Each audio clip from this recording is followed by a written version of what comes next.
नमस्कार जोहार। मेरा नाम हिमांशु कुमार है और इस वक्त हम गिरिडीह के अलकापुरी चौक स्थित आदर्श नेत्र चिकित्सालय में पहुंच गए हैं। यहाँ के चिकित्सक डॉक्टर कुलदीप नारायण जी हैं, जो कि गिरिडीह में काफी लोकप्रिय हैं।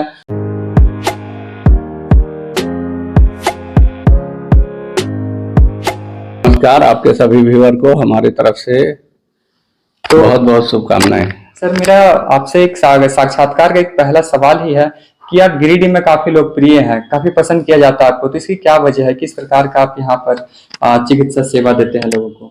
हमारे हॉस्पिटल का आदर्श नेत्र चिकित्सालय का ओपनिंग 2010 में हुई थी और उस समय उसके पहले जो भी सर्जरी होते थे वो टांके द्वारा विधि से होते थे। और हम लोगों के आने के बाद यहाँ टांके की विधि बंद कर दी गई है और फेको फोल्डेबल लेंस के द्वारा फेको से सर्जरी होती है और इसमें फोल्डेबल लेंस प्रत्यारोपण की सुविधा है। सर, अभी आधुनिक रूप में ये लेजर ट्रीटमेंट वगैरह भी होता है, तो वो सब आप यहाँ पर किया जाता है? जी, हमारे यहाँ जो है अभी लेटेस्ट लेजर मशीन मंगाई गई है। उसके अलावे रेटिना आंख के पर्दे की जांच के लिए ओसीटी मशीन है जो टॉपकॉन की है। तो अभी state of the art technology के द्वारा जापानी मशीन मंगाई गई है और ये बहुत ही अच्छा है, बहुत ही उत्तम है। इसमें आंखों के पर्दे की बीमारियां, जैसे किसी मरीज को डायबिटीज है, हाइपरटेंशन है, तो उसका इलाज इसमें से पता चल जाएगा कि क्या इसकी बीमारियां हैं।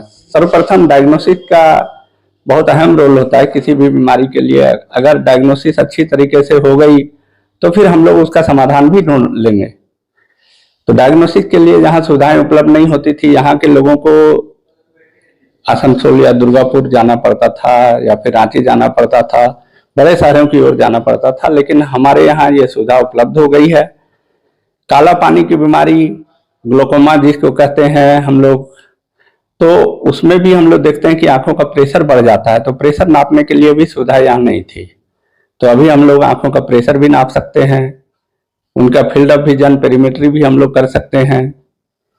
जी, आधुनिक मशीनों की यहाँ पर उपलब्धि होने की वजह से यहाँ के गिरिडीह वासियों को काफी मददगार साबित हो रही है। एक सवाल है कि आज के युवा या फिर किन्हीं को बात करें, बच्चा से बूढ़ा तक में, एक छोटा सा सर दर्द भी होता है या फिर आंख से आंसू आ रहे हैं, लालिमा छा जा रहा है, तो अभी नेत्र का प्रॉब्लम सबसे ज्यादा हो रहा है, तो इसका वजह क्या रह रही है अभी? आजकल हम लोग देख रहे हैं युवा पीढ़ी में कंप्यूटर का प्रचलन बहुत ज्यादा हो गया है। इसके लिए लोग जो है सो लैपटॉप या मोबाइल, काफी देखा गया है कि बच्चों में यूट्यूब हो, फेसबुक हो, चलाने के लिए अगर एक बार है शुरू कर देते हैं तो स्क्रॉल करते ही रहते हैं। अगर यूट्यूब बंद हुआ तो फेसबुक चलाएं, फेसबुक बंद हुआ तो फिर अपना व्हाट्सएप चलाएं। तो इसी तरह से लोग चलाते रहते हैं और आंखों पे ध्यान नहीं देते हैं। इसके वजह से क्या होता है कि आंखों में ड्राइनेस होती रहती है। और अगर देखें कि कंप्यूटर बंद किए तो उसके बाद फिर लैपटॉप पे बैठ गए, लैपटॉप पे बंद किए तो फिर डेस्कटॉप पे बैठ गए। ऑन स्क्रीन टाइम बहुत ज्यादा होने की वजह से आंखों में ड्राइनेस बहुत अधिक बढ़ गई है। इसके लिए हम लोग देख रहे हैं कि आंखों में लाली रहती है, थकान महसूस होता है। चश्मा का पावर अगर आपके पास ज्यादा है, 6 डायोप्टर से अगर अधिक पावर है, तो उसको हटाने के लिए हम लोग के पास लेसिक सर्जरी की सुविधा है।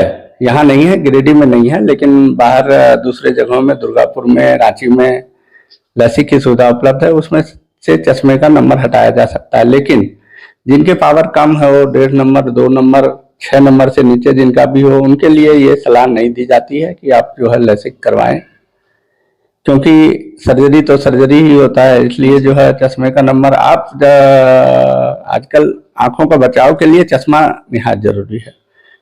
ये पहनना ही चाहिए, चाहे वो 0 पावर का हो, ताकि आपको धूल कण से बचाया जा सके आंखों को। अच्छा सर, आज के बच्चों को क्या कहना चाहेंगे, क्या कुछ संदेश देना चाहेंगे आप अपनी ओर से आंखों के रख रखाव बचाव के लिए?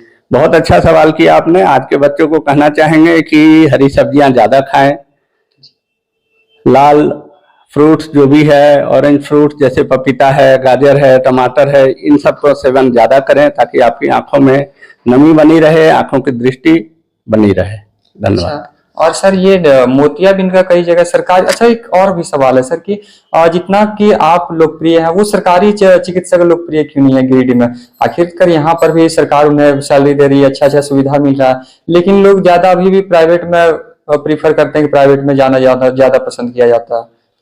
उतनी सुविधाएं सरकार अपनी तरफ से दे नहीं पा रही है। जो चाहिए, जो आधुनिक माइक्रोस्कोप चाहिए, उनके पावर चेक करने की मशीनें चाहिए, तो वो सब हम लोग देख रहे हैं कि कम से कम अपने गिरिडीह यहाँ सदर हॉस्पिटल में तो उपलब्ध नहीं है, जिसके कारण कि सभी लोगों का ऑपरेशन करने के पहले एक टेस्ट होता है, बायोमेट्रिक टेस्ट होता है, उसका पावर चेक करना पड़ता है, उसके बाद फिर उसमें लेंस प्रत्यारोपण के लिए माइक्रोस्कोप चाहिए, आधुनिक माइक्रोस्कोप।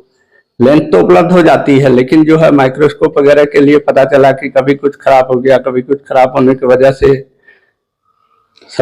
मशीनों को उपलब्ध कराना चाहिए। अभी हेमंत सोरेन जी आ रहे हैं यहाँ पर खतियानी आभार यात्रा को लेकर, तो कलर पेंट वगैरह किया जा रहा है, तो सदर हॉस्पिटल में बन्ना गुप्ता जी को भी खास ध्यान देना चाहिए और इन आधुनिक मशीनों को जो जरूरत है वो यहाँ पर पूरा करना चाहिए। और सर अभी जो कई ऐसे वृद्ध होते हैं कि उनके पास पैसा वगैरह नहीं हो पाता है और वो आपके पास आते हैं, तो उनके लिए आप कुछ रियायत देते हैं या फिर जो आपका फीस है वो पूरा कंप्लीट लेते ही हैं? हम लोग कम से कम में मिनिमम में सर्जरी करते हैं। हमारे यहाँ जो सरकारी सुविधा है कि कम से कम 7,000 रुपये में जो है ली जाती है, बस हम लोग उसी दर पे जो है करते हैं। जिनको फोल्डेबल या अच्छे लेंस लगाना है, अच्छे लेंस प्रत्यारोपण के लिए मल्टीफोकल लेंसेज जो लगाना चाहेंगे या विदेशी फोल्डेबल लेंस लगाना चाहेंगे, उनके लिए दर कुछ ज्यादा है। अच्छा, और सर यहाँ पे गिरिडीह में और भी कई नेत्र विशेषज्ञ हैं जो कि प्राइवेट सेक्टर में वो काम कर रहे हैं, लेकिन उनके कंपैरिजन में आप अच्छे हैं, तो इसकी क्या वजह है? आप लोकप्रिय होने की क्या वजह है सर आपकी?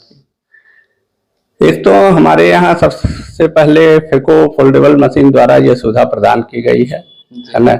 अटली स्विट्जरलैंड की मशीन है, उसके द्वारा हम लोग फेको करते हैं। आंखों में टाके लगाने की प्रथा बिल्कुल ही बंद हो गई है, अब टाके लगाने की जरूरत ही नहीं होती है। दूसरी बात है कि छोटे मोटे बीमारियां जैसे आपके रेटिना के बीमारी हैं, इस सब का, ग्लोकोमा का है, तो सबका डायग्नोसिस हमारे यहाँ बिल्कुल अच्छे तरीके से हो जाता है। ऐसा सर कहा जाता है कि फीस वगैरह भी इसमें यहाँ में अदर की जगह यहाँ पर थोड़ी कम है और उस कम फीस में भी अच्छी सुविधा मिल रही है। ये आप देख ही रहे हैं कि हम लोग जो है सो कितनी सुविधाएं दे रहे हैं। ये सारे मशीन जो है सो आप एक बार दिखा दीजिए लोगों को। ठीक है, बिल्कुल धन्यवाद। और आपका भी बहुत बहुत धन्यवाद सर कि आप इतने अच्छे काम करें। इस वजह से गिरिडीह में आप काफी प्रसिद्ध हैं, बाहर भी कई लोग आपकी चर्चा करते हैं और शायद इस वजह से हम लोग भी आपके पास पहुंचे हुए हैं। धन्यवाद। अभी हमारे साथ एक बुजुर्ग व्यक्ति हैं जो कि अभी डॉक्टर कुलदीप नारायण जी के पास किसी विशेषज्ञ को ही लेकर आए हुए हैं, तो आइए हम आपको उनसे रूबरू करवाते हैं और जानने की कोशिश करते हैं कि यहाँ पर क्या कुछ सुविधा मिलता है और डॉक्टर साहब किस प्रकार की सुविधा प्रदान करते हैं, उनका व्यवहार किस प्रकार का है। नमस्कार, मेरा नाम अर्जुन प्रसाद मोदी है। मैं मधुबन से बिलोंग करता हूँ।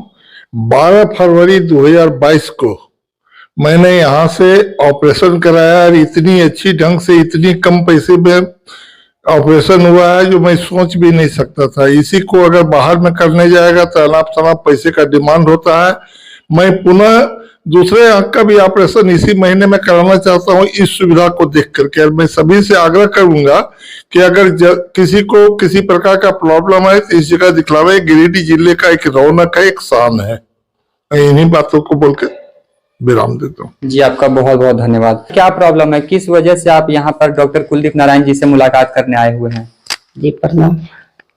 यही कह के आए कि थोड़ा आँख में दर्द होता है। अच्छा, दर्द होता है तो इन्हीं से दिखाते हैं, शुरू से दिखा रहे हैं इन्हीं से। तो आप यहाँ पर इलाज करवाते हैं, तो जिस खुशी को लेकर आप आते हैं यहाँ पर मिल पाती है कि अच्छी सुविधा मिलती है? हाँ, अच्छी मिलती है। चलिए, आपको बहुत बहुत धन्यवाद।